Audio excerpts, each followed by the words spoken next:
In history, few generals have been called war geniuses. Napoleon Bonaparte was undoubtedly one of them. This French military leader and politician not only changed world history, but also forged his own legend as one of the most powerful and relentless conquerors in history. Rising from humble beginnings to ruling all of Europe, Napoleon displayed exceptional tactical brilliance, precise political and social maneuvering, and a series of unmatched military strategies. This made him nearly invincible for decades. Even today, his legacy remains, and his influence endures. His mark continues to redefine our understanding of war and politics. Today, let's take a closer look at how Napoleon rose from an artillery officer step by step to the throne.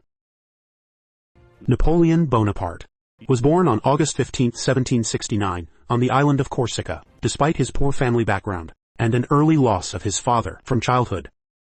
Napoleon showed sharp intelligence and boundless ambition. At 16, he joined the French army. As an artillery lieutenant, he threw himself into his military career during the turbulent years of the French Revolution. With outstanding strategic talent and loyalty to the new regime, he quickly rose through the ranks. On March 9, 1796, Napoleon married Josephine de Beauharnais. Josephine was a noble woman, with 2 children, and 6 years older than Napoleon, though the marriage was not happy, lasting less than 15 years, and both had affairs.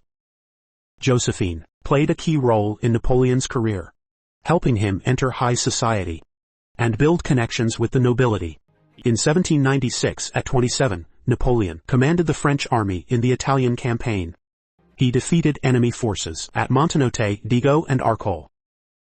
Showcasing his military genius, his ability to win against larger forces and capture territory was astonishing.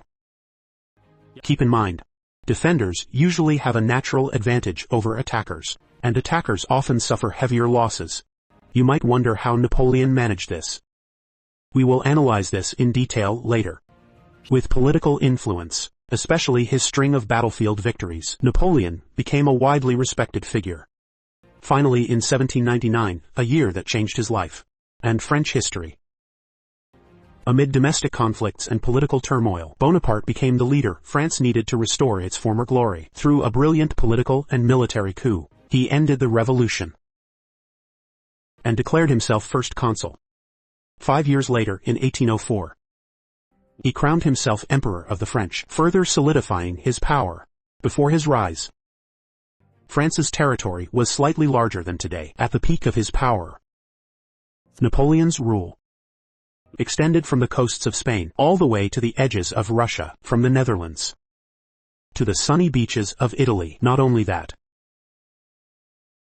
he also occupied and conquered what is now all of France, as well as Spain, Belgium and Luxembourg, Switzerland and Italy, most of the Netherlands, nearly all of Poland, and other parts of continental Europe, covering nearly 500,000 square kilometers, with a population of 44 million. His strategic talent and ambition completely redrew the map of Europe during his leadership of France. Napoleon's brilliant military campaigns not only expanded French borders, but also elevated France's importance and influence worldwide. Napoleon largely transformed a country torn by internal conflict and political struggles into a powerful empire feared by other European nations. To understand his success, this question is crucial, but the answer was not simple, of course. It was the result of many factors working together. Napoleon knew that to fulfill his imperial ambitions, he needed a well-trained, strong and efficient army. Most importantly, one full of fighting spirit. He had to ensure his soldiers were willing to give everything for him, even their lives. He took a series of measures to maintain close and direct contact with the army, ensuring their loyalty and battlefield effectiveness. Before Napoleon arrived, the condition of the French army was terrible. Years of war and corruption had brought it to the brink of collapse. Resources were scarce. Corruption was rampant at the top, and soldiers lived in hardship. Their pay was often not enough to buy basic necessities. This led soldiers to frequently disobey orders, lack unity, and desertions were common. However, Napoleon completely changed this situation. by allocating state resources. Lack of team spirit. Frequent occurrences of desertion. However, Napoleon completely changed this situation. He allocated national resources, increased soldiers' pay, improved facilities and equipment. Additionally, he enforced strict punishments for violations, for theft among soldiers and desertion. Penalties ranged from fines to flogging and even the death penalty. Napoleon also abolished the privileges of the high-ranking officers in the army. In their place, he established a promotion system based on merit and skill. Any soldier, regardless of background, education or social class, who demonstrated courage and ability, especially by earning honors on the battlefield, had the opportunity for advancement. The French army no longer promoted soldiers solely based on noble birth or connections. Promotion was based on merit. This greatly motivated the soldiers, because they saw their efforts and achievements recognized, rewarded in a very real way. Moreover, soldiers were viewed as heroes fighting for France. Veterans were respected for their service and received pensions. Besides that, Napoleon was deeply loved by his soldiers.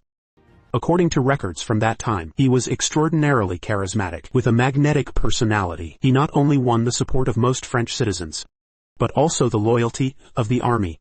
He wasn't the kind of general who hid in his tent, avoiding hardships with the soldiers. On the contrary, Napoleon often mingled with his troops, sharing daily life with them. He even had an incredible memory for their names. In 1812, during the disastrous retreat from Russia, there's a classic example. Napoleon walked alongside his soldiers. Napoleon marched alongside his soldiers on icy roads, traveling on foot. He also actively engaged in military campaigns, often leading from the front. For example, at the Battle of Marengo, when defeat seemed imminent, he stood on the front lines, fighting alongside his men. This boosted the soldiers' morale, helping secure victory. Of course, Napoleon's series of victories also played a big role in boosting the army's morale and confidence. During his empire, a win rate above 90% only strengthened the soldiers' pride, making them believe their army was unbeatable. Besides having enthusiastic, well-trained soldiers, Napoleon also understood the importance of information in warfare. He set up his own intelligence service, specializing in infiltrating the enemy, to gather critical strategic and tactical information, while strictly controlling leaks of his own plans. He knew well that surprise was a more powerful weapon than any cannon. Napoleon also spread false information and rumors, exaggerating the size and strength of his army, to influence enemy decisions, causing confusion. Because of this, he fully understood that psychological warfare was a crucial part of combat.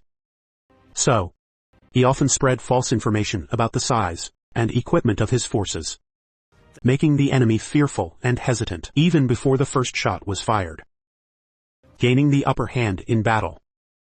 Although sometimes Napoleon was portrayed as an aggressive leader who would recklessly attack opponents in a brutal, devastating manner, the truth is, battle planning was very important to him. Napoleon Bonaparte was not only a warrior, but also a student of history. He not only read theoretical works in this field, but also studied campaigns of key historical figures, such as Alexander the Great, Julius Caesar, Hannibal, and Gustavus Adolphus, especially Frederick the Great. Napoleon prepared extensively for every attack and campaign, analyzing all possible scenarios and situations. He adjusted tactics based on terrain, climate, and enemy composition. This knowledge showed on the battlefield as well. American writer and tactical expert Robert Greene once described Napoleon's greatness as stemming from his ability to organize information, far surpassing anyone before computers were invented. He could absorb vast amounts of information and instantly formulate strategies, setting him apart. Napoleon was extremely cautious. Although he trusted his soldiers, he only launched attacks when he had more than a 70% chance of winning, and usually when he had superior numbers. This is crucial to understanding Napoleon's strategy. Many of his conquests and victories were achieved despite being outnumbered. Why could a commander often outnumbered successfully attack? The answer lies in two key concepts: concentration of forces and defeating enemies in detail. These concepts highlight the uniqueness of Napoleon's tactics, different from traditional siege warfare. Napoleon didn't want to slowly wear down enemies through prolonged sieges. He preferred bold, rapid action, His goal was to concentrate all his forces to launch a powerful, decisive attack. This tactic was risky, requiring numerical superiority, which his army often lacked, gradually weakening the enemy, preferring bold and fast tactics instead. His goal was to concentrate all forces to launch a powerful attack. But this tactic carried great risks. It required numerical superiority, which his army often lacked. To gain this advantage, Napoleon used a divide-and-conquer strategy. He avoided direct confrontation with the enemy's entire army. Instead, he chose to split it up, breaking it into smaller units to gain a manpower advantage. The principle is simple. If the enemy has 10,000 troops and you only have 8,000, in a direct army-to-army confrontation, your chances of winning are slim to none. The key is to force the enemy to split their forces. Then, use your 8,000 soldiers to attack one segment. For example, only facing 5,000 enemies. This greatly increases the chances of victory. Napoleon advanced his army first, then carried out planned dispersal.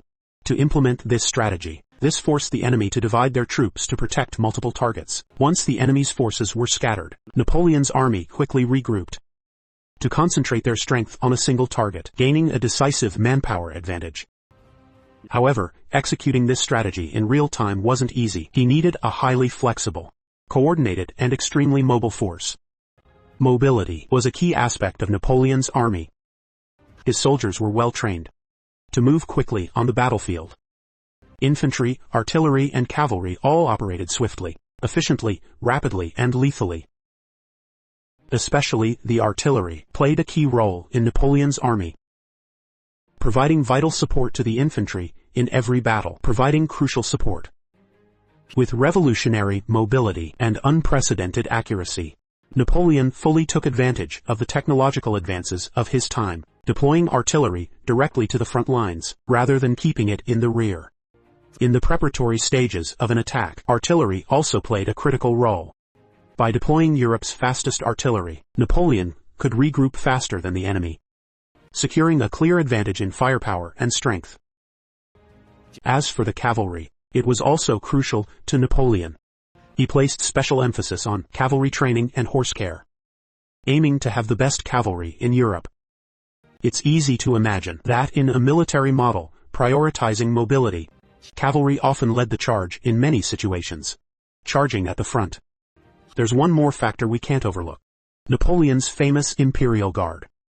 This was an elite force, made up of battle-hardened veterans. They were experts in combat, always knowing exactly what to do in every moment of battle. This unit had its own infantry and cavalry divisions. Though they fought alongside the main army, they would guide other soldiers according to the battle's progress. You could say, it can be said, the Imperial Guard was a special forces unit within the French army. Notably, under Napoleon Bonaparte's command, there were several outstanding generals who played key roles in Napoleon's victories and the expansion of his empire. They were instrumental. Napoleon didn't want to delay the battle because of his territorial ambitions, required quick and decisive victories. This early rapid attack tactic aimed to disrupt the enemy's ability to recover, minimizing their resistance and ability to regroup. Napoleon's strategy was always centered on offense. During his 20 years ruling France, he was forced into a defensive posture only 3 times, at the battles of Leipzig, Lutzen, and Arques-sur-Aube. These 3 were after initial offensive failures. This military philosophy, combined with his unparalleled strategy, earned him countless major victories throughout his military career. One of the most famous campaigns was the Italian campaign from 1796 to 1797. Despite being clearly outnumbered, Napoleon successfully concentrated his forces, quickly mobilized, and struck the enemy by surprise, securing key victories, and ultimately conquering Italy. This campaign not only catapulted Napoleon to the peak of power, but also left a mark in history, changing military strategy and shaping modern warfare. Other important victories by Bernadotte include the 1806 Battle of Jena-Auerstedt, where he defeated Prussia, and the Battle of Friedland, where he defeated Tsar Alexander I's Russian forces, the campaigns of Tsar Alexander I's army, and in 1815, the Battle of Ligny against Prussia again. This was also Napoleon's final victory. However, Napoleon's most famous victory was the Battle of Austerlitz in 1805, also known as the Battle of the Three Emperors. In this crucial confrontation against the Austro-Russian alliance, Napoleon cleverly used a divide-and-conquer tactic, luring enemy forces to the front line, then attacking with superior numbers. The enemy suffered 16,000 casualties, more than double the French losses. Additionally, 20,000 were captured. This victory solidified Napoleon's dominance over Europe. Likewise, experienced failures and moments lacking military talent during his career. One of the most notable events was the 1812 invasion of Russia. Napoleon's army was severely weakened by shortages of supplies, extreme cold, and disease. Their numbers dropped drastically. This ill-fated campaign ultimately ended in December 1812.